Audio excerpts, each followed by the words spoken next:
नदी फुसफुसा रही थी, राज बता रही थी, पुराने जादुई राज।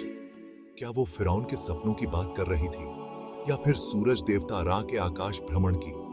नेबामुन, जो एक बेकर यानी नानभाई था, उसे कुछ पता नहीं था। वो बस नदी की लय को अपने पैरों के बीच ठंडी मिट्टी को महसूस कर सकता था। आज नील अलग महसूस हो रही थी, ज्यादा ठंडी, डरावनी। नेबामुन ने अपना मिट्टी का घड़ा डुबाया। पानी में उसका परेशान चेहरा दिख रहा था। उसका परिवार उसी पर निर्भर था, उसके बनाए हुए ब्रेड पर। लेकिन अनाज, वो कम और सूखा आ रहा था। बाजार में लोग फसल खराब होने की, फिरौन के बढ़ते हुए गुस्से की बातें कर रहे थे।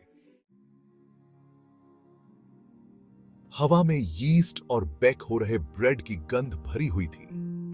यह गंध न केवल भूख को शांत करती थी, बल्कि एक गहरी सांस्कृतिक धरोहर की याद दिलाती थी। यह गंध नेबामुन के लिए एक दैनिक अनुष्ठान का हिस्सा थी, जो उसे अपने पूर्वजों से जोड़ती थी।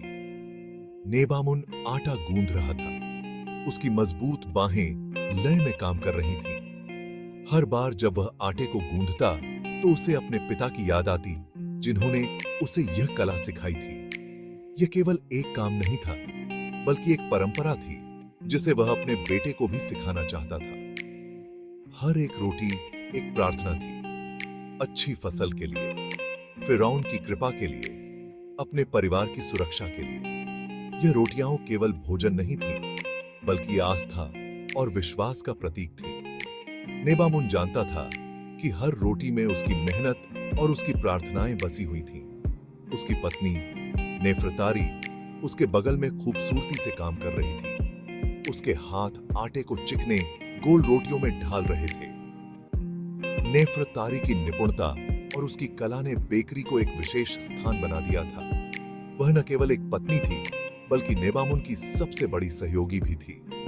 उनका बेटा, छोटा सा थुटमोस, लकड़ी के रथ के साथ खेल रहा था। उसकी हंसी छोटी सी बेकरी में गूंज रही थी। थुटमोस की मासूमियत और उसकी हंसी ने बेकरी को जीवंत बना दिया था। उसकी हंसी नेबामुन और नेफ्रतारी के लिए एक नई ऊर्जा का स्रोत थी। नेबामुन की चिंताओं के लिए यह आवाज किसी मरहम जैसी थी। थुटमोस की हंसी ने नेबामुन को उसकी सारी परेशानियों से दूर कर दिया। यह हंसी उसे याद दिलाती थी कि वह क्यों इतनी मेहनत करता है। थुटमोस के लिए वो किसी भी चुनौती, किसी भी खतरे का सामना करेगा। नेबामुन जानता था कि उसका बेटा उसकी सबसे बड़ी जिम्मेदारी है। वह थुटमोस के भविष्य के लिए किसी भी हद तक जा सकता था। अगर जरूरत पड़ी तो वो खुद फिरौन के सामने अपनी बात रखेगा। नेबामुन का संकल्प अडिग था। वह जानता था कि उसकी मेहनत और उसकी प्रार्थनाएं उसे और उसके परिवार को सुरक्षित रखेंगी। फिरौन के सामने खड़ा होना उसके लिए एक चुनौती थी, लेकिन अपने परिवार के लिए वह किसी भी चुनौती का सामना करने को तैयार था। बाजार में चहल पहल थी। हर तरफ लोग ही लोग थे, जैसे पूरा शहर यहां उमड़ आया हो। व्यापारी अपना माल बेच रहे थे। हर कोई अपने सामान की तारीफ कर रहा था, ग्राहकों को लुभाने की कोशिश कर रहा था। उनकी आवाजें एक अजीब सी सिम्फनी बना रही थी। हर तरफ से आवाजें आ रही थीं, जैसे कोई अदृश्य संगीतकार इस शोर को एक धुन में बदल रहा हो। गधे रेंक रहे थे, बच्चे चिल्ला रहे थे, और मसालों की खुशबू हवा में भरी हुई थी। हर सांस के साथ मसालों की महक और भी गहरी होती जा रही थी। नेबामुन भीड़ भरे स्टॉलों के बीच से गुजर रहा था। उसके कदम धीमे और भारी थे, जैसे हर कदम के साथ उसकी चिंताएं और बढ़ रही हों।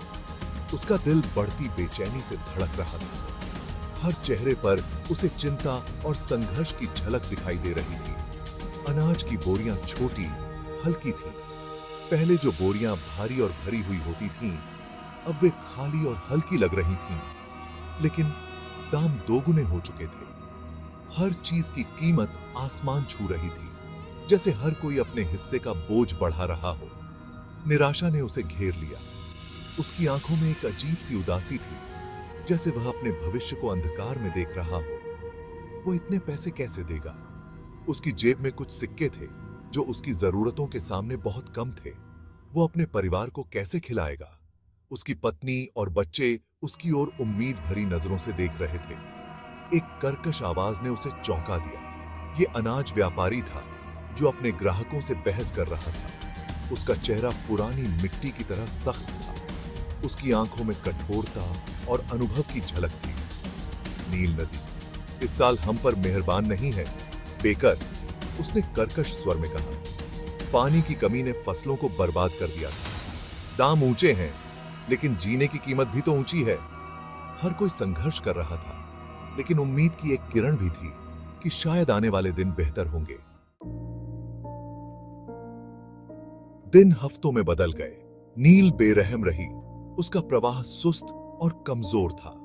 अनाज की आपूर्ति कम होती गई और नेबामुन की चिंताएं बढ़ती गईं। एक शाम जब वह अपनी बेकरी के बाहर बैठा था, तारों से भरे आकाश को निहार रहा था, तो एक परछाई उसके सामने आई। यह गांव के मुखिया बूढ़े मेनेस थे। उनकी आंखें प्राचीन ज्ञान से चमक रही थीं।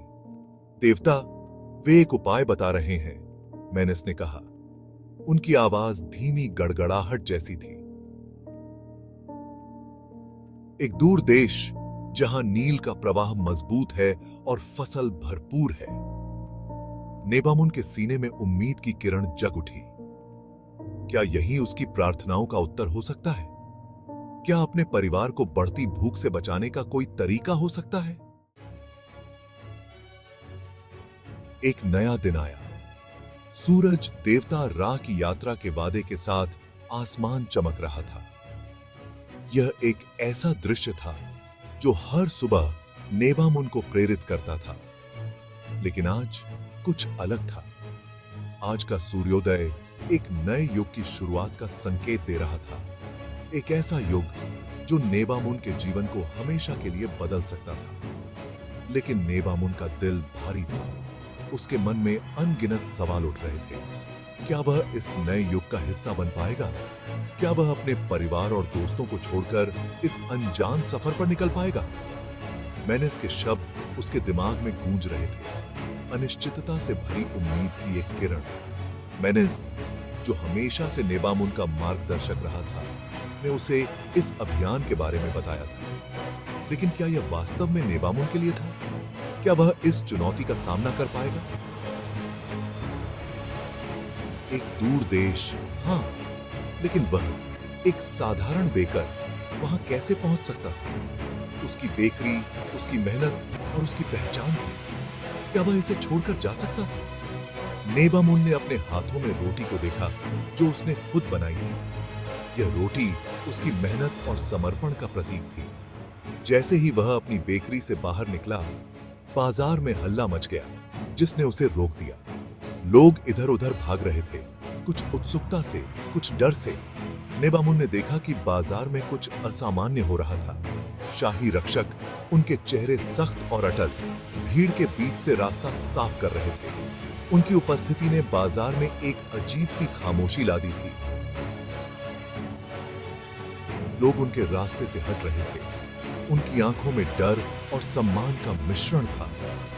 उनके पीछे रंग बिरंगे वस्त्रों से सजे एक दूत ने एक स्क्रॉल खोला।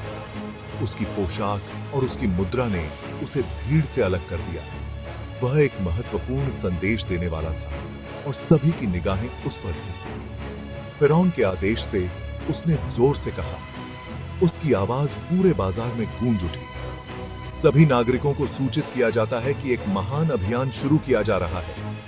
उसकी आवाज में एक गर्व और उत्साह था जो सभी को प्रभावित कर रहा था। एक दूर देश के लिए एक अभियान शुरू किया जाना है। उपजाऊ खेतों और प्रचुर मात्रा में फसल की भूमि। यह अभियान उन सभी के लिए एक अवसर था जो अपने जीवन में कुछ बड़ा करना चाहते थे।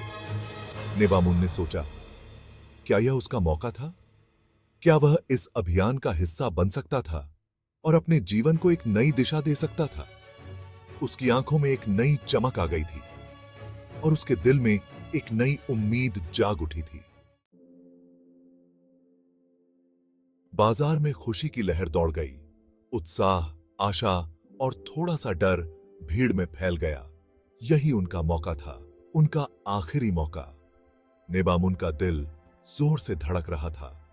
क्या यही हल था जिसकी बात मेनेस कर रहे थे? क्या यही उसके परिवार को बचाने का तरीका हो सकता है? उसे कोशिश करनी ही थी, उसे चुना जाना ही था। चयन प्रक्रिया बहुत कठिन थी। दिन हफ्तों में बदलते गए क्योंकि नेबामुन सैकड़ों अन्य लोगों के साथ ताकत, फुर्ती और सहन शक्ति की परीक्षाओं से गुजरा। तेज धूप ने उनकी सीमा परखी, लेकिन नेबामुन ने हार नहीं मानी। वह नेफ्रतारी के बारे में सोचता रहा, थुटमोस के बारे में। उनके चेहरे उसके दिमाग में अंकित थे, जो उसके दृढ़ संकल्प को बढ़ा रहे थे।